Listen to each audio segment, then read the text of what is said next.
For years, the Russian Ministry of Defense cultivated a myth around one of its most heavily guarded strategic sites, a nuclear weapons storage and maintenance base located deep inside the country's interior. This facility, known internally as Object 742, was not on any civilian maps, hidden beneath layers of camouflage, earthworks, and armed perimeters. It was surrounded by forests, anti-aircraft batteries, and a dedicated electronic warfare grid designed to blind any incoming reconnaissance. Russian state media regularly hinted, with a mix of pride and arrogance, that no foreign military could ever hope to penetrate its defenses. Satellite imagery analysts noted the unusual density of radar installations and air defense systems concentrated in the area. To Moscow, the site was more than just a military depot. It was a symbol of untouchable deterrence, the ultimate insurance policy. And for a long time, it seemed like the claim might be true. No known incursions had been recorded. Even during moments of peak escalation, foreign intelligence agencies avoided direct provocations near the base, calculating that any attack could spiral into a nuclear standoff.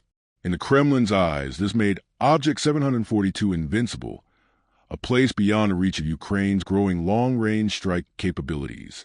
But in the summer of 2025, that perception changed forever. It began with a subtle shift in satellite reconnaissance patterns. Western commercial imaging companies noticed that a cluster of Ukrainian satellites, part of a joint military-civilian program, began making repeated passes over a specific swath of Russian territory.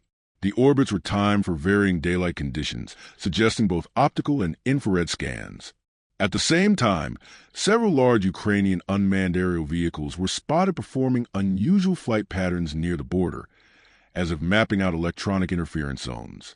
What followed was one of the most daring and technically sophisticated operations of the war, one that would see Ukraine reach farther and strike harder than Moscow ever thought possible. The plan was simple in concept but breathtaking in execution. To send a strike package of long-range drones, supported by electronic warfare and decoys, directly into the heart of Russia's nuclear infrastructure. The Ukrainian General Staff knew from the start that striking Object 742 will be unlike any other operation conducted since the beginning of the war. This was not a forward-positioned radar station or a fuel depot near the front. It was a core node in Russia's nuclear command and control network. The risks were enormous.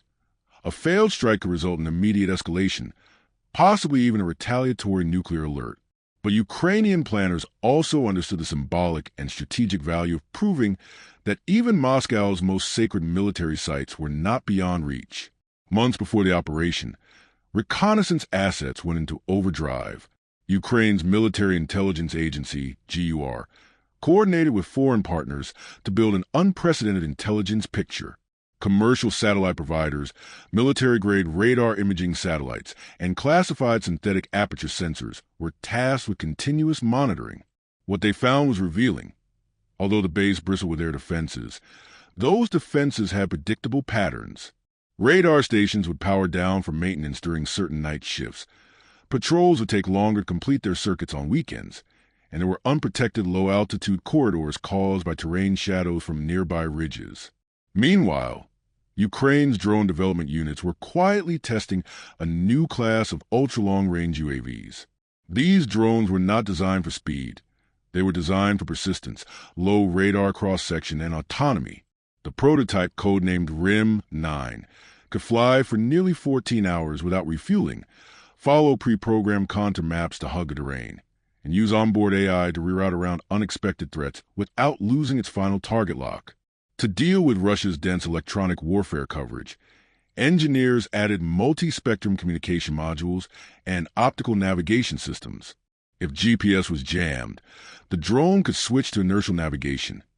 If that failed, it would match visual terrain features with satellite imagery stored in its memory. In short, these drones could fly blind through one of the most hostile electromagnetic environments on Earth. But the drones alone would not be enough. The Russian air defense network was layered. Overlapping Panzer S-1 batteries, long-range S-400 interceptors, and mid-range Buk M3 units, all coordinated through an automated command chain. Disrupting this web required a distraction on a scale Russia had never encountered. This is where the decoy operation came in. A day before the main strike, Ukrainian forces staged a mock offensive hundreds of kilometers away, using swarms of cheaper FPV drones to hammer radar sites and air defense batteries along the western flank of Russia's border regions. Russian command scrambled interceptors and repositioned mobile batteries to deal with the apparent surge in activity. To the Kremlin's operators, it looked like Ukraine was probing for a breakthrough near Belgrade or Kursk, not preparing to hit a target buried deep in the interior. At the same time, electronic warfare units began transmitting phantom radar signatures into Russian airspace, simulating the approach of non-existent bomber formations. This forced Russian radar operators to focus on high-altitude threats, while the real attack drones slipped in low, skimming treetops and river valleys. Every element was timed to the second. The main strike wave would enter Russian territory under the cover of night, flying in total radio silence. Each drone carried a shape-charged warhead designed not to cause a massive nuclear incident, but to cripple the base's operational capacity by destroying its above-ground infrastructure, communication hubs, security checkpoints, and power distribution nodes. The cost of the operation was shockingly low compared to the potential damage.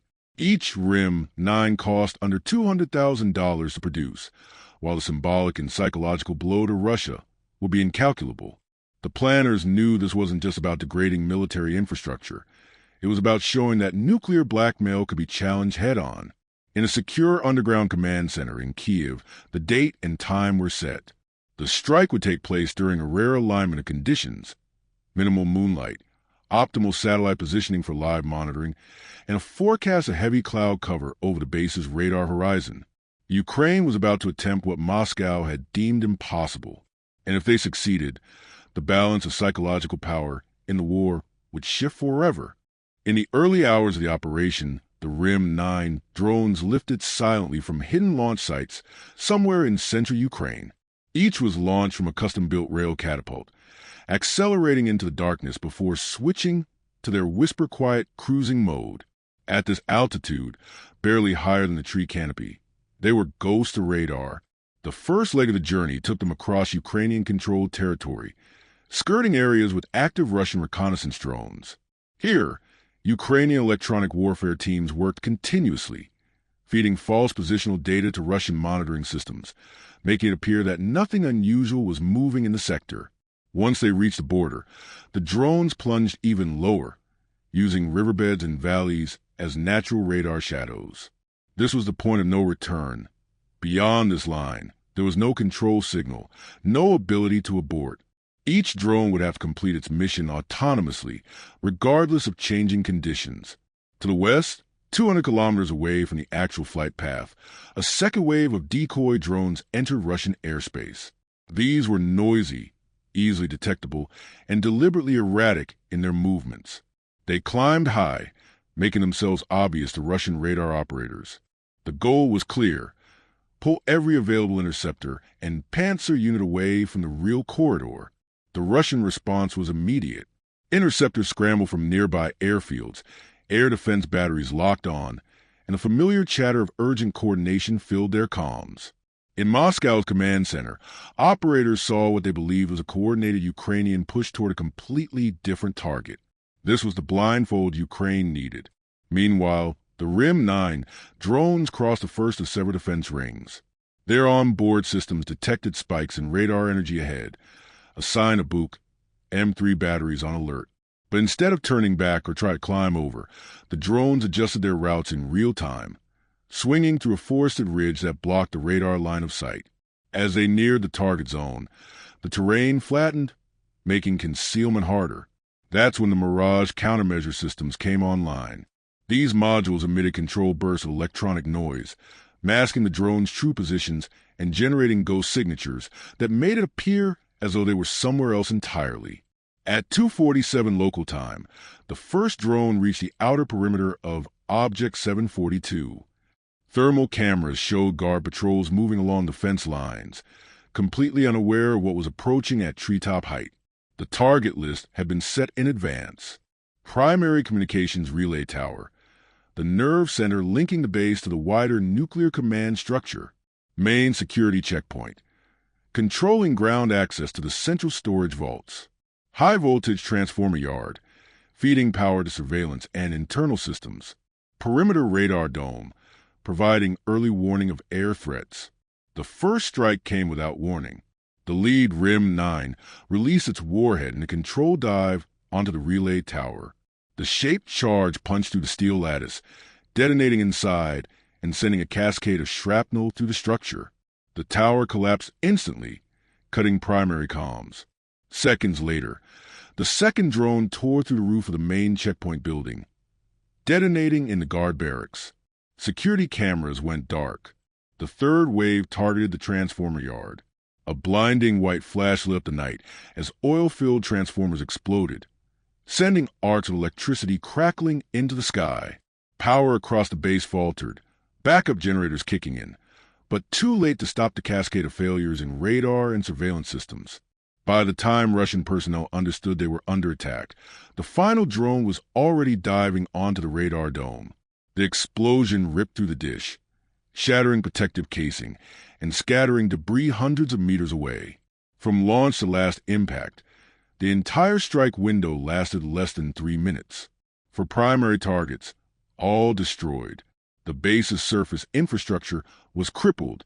Without communications, radar, or stable power, Object 742 was blind and isolated. For Ukraine, it was a culmination of months of planning and years of technological evolution. For Russia, it was a shockwave, not just from the explosions, but from the realization that their most secure nuclear installation could be penetrated and neutralized without a single man crossing the border. By the next morning, high-resolution satellite imagery confirmed what Ukrainian planners already knew. Object 742 had been dealt a devastating blow. The once pristine, tightly secure complex now bore blackened scars where precision strikes had landed.